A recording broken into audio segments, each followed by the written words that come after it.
Vous pensiez que seule notre société contemporaine possédait des lois et autres dispositifs législatifs sans queue ni tête. Eh bien, les Romains, quant à eux, n'étaient pas en reste dans ce domaine. Voici donc 7 antiques lois romaines, et le moins que l'on puisse dire, c'est qu'elles sont vraiment très absurdes. Bon visionnage.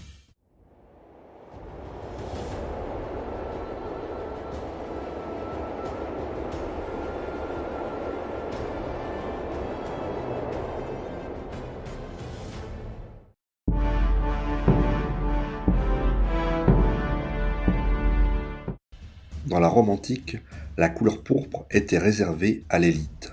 L'interdiction du port de la pourpre, pour les gens du peuple, faisait partie des lois somptuaires observées à l'époque. Les lois somptuaires, en latin sumptuariae leges, étaient des lois qui, dans la Rome antique, réglementaient ou imposaient des habitudes de consommation spécifiques en fonction de la catégorie sociale à laquelle un individu appartenait. En l'occurrence ici, les lois somptuaires étaient adoptées pour empêcher les citoyens ordinaires de se procurer des vêtements ou des biens fabriqués dans certains matériaux, et ce, dans le but de renforcer les hiérarchies sociales, et plus précisément des vêtements de couleur violette, leur production étant incroyablement coûteuse en raison des teintures nécessaires. Par conséquent, les vêtements violets étaient réservés aux plus puissants.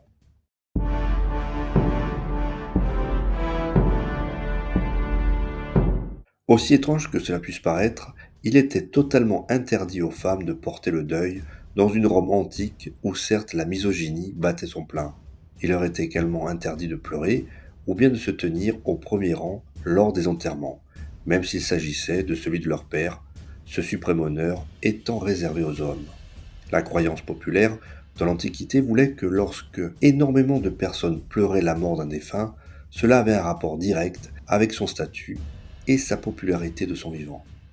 Ainsi, pour impressionner leurs amis et leurs voisins, les familles riches engageaient de nombreuses pleureuses qui criaient à tue-tête dans les derniers rangs. Cette pratique s'est tellement répandue dans la Rome antique qu'une loi a finalement été adoptée à l'époque afin d'empêcher les femmes de pleurer aux funérailles. La loi n'avait pas besoin de s'adresser aux hommes car il était considéré comme honteux pour les hommes de pleurer en public.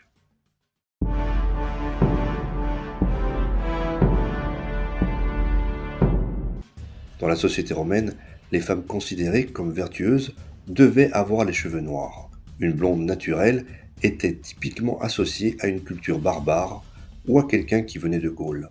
Quoi qu'il en soit, c'était indésirable et aucune dame romaine ne devait avoir les cheveux blonds. C'est la raison pour laquelle les travailleuses du sexe, comme les prostituées, étaient généralement associées dans la société romaine à la teinture blonde de leurs cheveux, une couleur qui était décidément indigne de la femme romaine.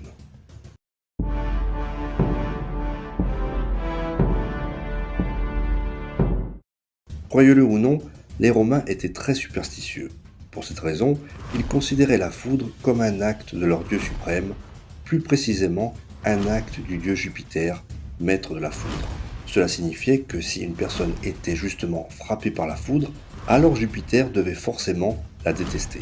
Il était donc interdit de toucher les personnes foudroyées, ni même de les enterrer dignement. Et pour cause, on considérait qu'enterrer un mort tué par la foudre revenait à voler un sacrifice à Jupiter. Celui ou celle qui n'observait pas cette loi à la lettre pouvait se voir menacé et être sacrifié à son tour en guise d'offrande au dieu.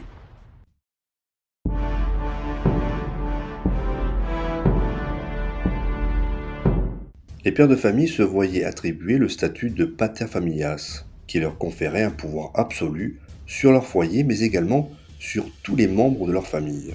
En raison de ce pouvoir, un père romain endetté jusqu'au cou pouvait sans souci vendre ses enfants en esclavage sur la base d'un accord avec un acheteur. L'acheteur prenait possession de l'enfant pour une période définie, après quoi l'enfant pouvait être rendu au père.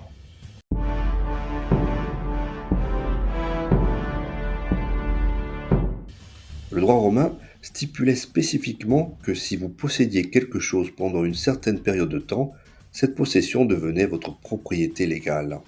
Cette loi s'appliquait également aux individus et de manière plus complexe aux épouses.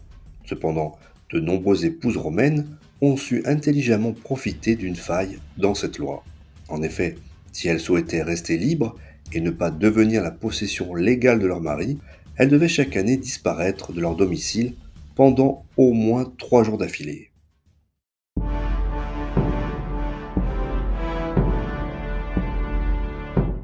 En tant que paterfamilias de la maison, un père dans la Rome antique pouvait tout bonnement faire ce qu'il voulait avec les membres de sa famille. Et le droit romain, sur ce coup-là, était de nouveau de son côté. Cela signifie que les pères romains pouvaient infliger à leur famille toutes les punitions et tous les sévices qu'ils souhaitaient, et ce, sans justification. Cela incluait le meurtre légal de toute sa famille. Les pères romains conservaient ces droits, même après que leur fils ait revêtu la toge virile, en l'occurrence une fois devenu adulte, soit vers l'âge approximatif de 16 ans.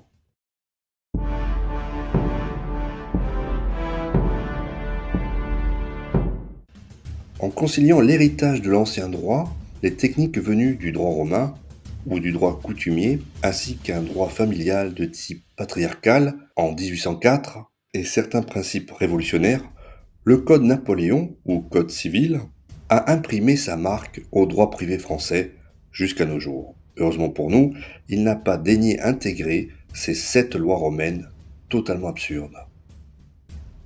Voilà, cette vidéo est à présent terminée.